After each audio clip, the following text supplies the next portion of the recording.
여러분, 손흥민이 또 경기 중에 맞았습니다.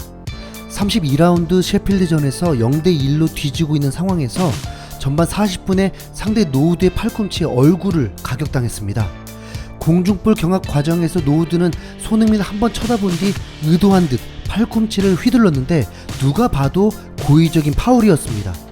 이 상황이 왜 중요했냐면 손흥민을 가격하기 바로 전에 노우드는 옐로우 카드를 받게 되었습니다. 그럼 볼 경합과 상관없이 팔꿈치로 손흥민의 얼굴을 쳤다면 옐로우 카드를 줘야 되는 거잖아요. 그리고 노우드는 퇴장을 당해야 함이 마땅했습니다. 0대1로 뒤진 상황에서 셰필드가 퇴장당했다면 토트넘이 이렇게 되진 않았을 것입니다. 노우드는 역시나 영국인이었고 국내 팬들은 이건 명백히 차별이라고 밖에 받아들일 수 없었습니다. 손흥민을 K리그에서 뛰라고 할 수도 없고 참. 토트넘은 셰필드전에서 이번 시즌 윈앤전만큼 최악의 경기력을 보여줬는데 그도 그럴 것이 선수들도 사람이다 보니 심리적으로 매우 위축되었습니다. 무슨 말이냐면 토트넘은 무조건 이 경기를 이겨야 했습니다. 셰필드, 에버턴, 본머스전에서 무조건 9점을 따놓고 아스날을 상대하려는 목표였습니다. 모든 경기가 결승전인 듯 중요했으니까요. 상대도 높은 순위이기 때문에 토트넘을 이기고 싶겠지만 사실 셰필드가 토트넘에게 패배해도 이상할 건 없습니다. 셰필드는 최근 몇 년 동안 하부 리그에 있던 팀입니다. 2016년부터 셰필드를 맡게 된 와일드 감독은 팀을 점차 승격시키더니 2018-2019 시즌에 2부 리그 우승까지 가능할 뻔하게 만든 만큼 팀의 수준을 끌어올렸고 프리미어리그 승격 이후 상승세를 꾸준히 이어가고 있었습니다. 그런데 어쨌든 지난해까지 2부 리그에 있던 팀이라는 겁니다. 바로 전 경기에 맨유에게 0대3으로 패배했던 팀이고 선수층도 얇기 때문에 전반기에 돌풍을 일으켰지만 그땐 전방 압박을 펼치며 미치도록 뛰어다녔을 때고 지금은 3-4일 간격의 경기 일정이어서 그랬다가는 남은 경기 승점을 못 얻게 될 수도 있기 때문에 약팀의 면모를 보이게 될 줄 알았습니다. 이런 셰필드를 꼭 이겨야 하는데 수비는 내려앉아 있으니 선수들은 마음이 조급해질 수밖에 없었습니다. 딱 전반 30분까지는 토트넘은 아무 문제 없었습니다. 셰필드에게 실점을 하게 된 후 실점을 할 수도 있잖아요. 단 1분 만에 케인의 골이 터졌죠.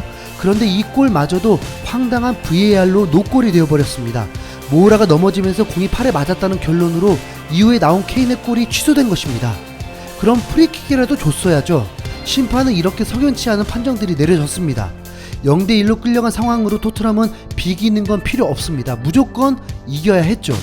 거기다 노우드에게 줘야 할 카드도 없었으니 실점으로 인한 위축, 노골로 인한 위축, 석연치 않은 심판 판정의 위축.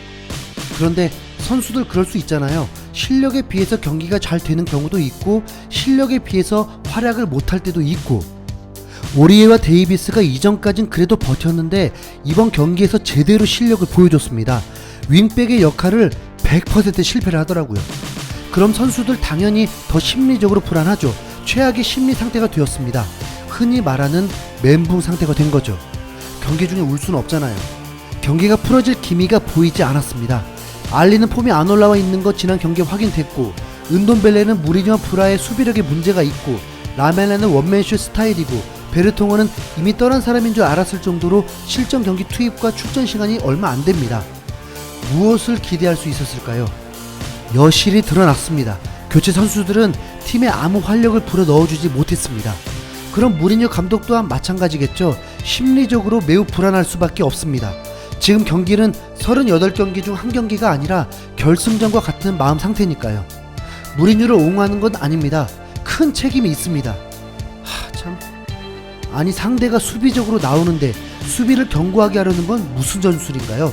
상대가 수비적으로 나오면 강팀이라면 정확성 있는 크로스 연계로 인한 골, 세트피스로 인한 골, 중거리 슛으로 인한 골, 곧 이런 골로 연계할 수 있는 선수들이 투입돼야 할 텐데 그런 선수들은 체력이 안 되고 수비가 안 된다고 출전을 안 시켜버리니 산체스, 다이어 수비 잘한다고 칩시다. 롱패스가 정확하긴 한가요? 아니 그런 패스가 아예 없었습니다. 골을 넣을 기회 자체가 없게 되는 거죠. 결국 결과는 1대3으로 패배했습니다. 손흥민 어시스트 했습니다. 완전히 토트넘의 도우미를 전락해버린 선수임이 확인되어지니까 오히려 씁쓸하기만 했습니다. 그러니까 많은 전문가들이 무리뉴 전술과 손흥민이 전혀 맞지 않는다고 하는 거죠. 팬들도 경기 자체가 재미도 없으니까 참. 이제 토트넘 어떻게 해야 하나요? 챔스 티켓은 끝났다고 보는 게 맞습니다. 99%. 1%의 희망은 상위 팀들이 다 성적이 안 좋길 바랄 때입니다. 유로파도 토트넘이 정신적으로 무장되지 않으면 더 추락할 수도 있습니다. 왜냐하면 매 경기가 결승전이니까요. 이번 경기는 정말 역대급으로 재미없는 경기였습니다. 안 보신 분들이 승자입니다. 새벽 2시부터 시청한 저도 참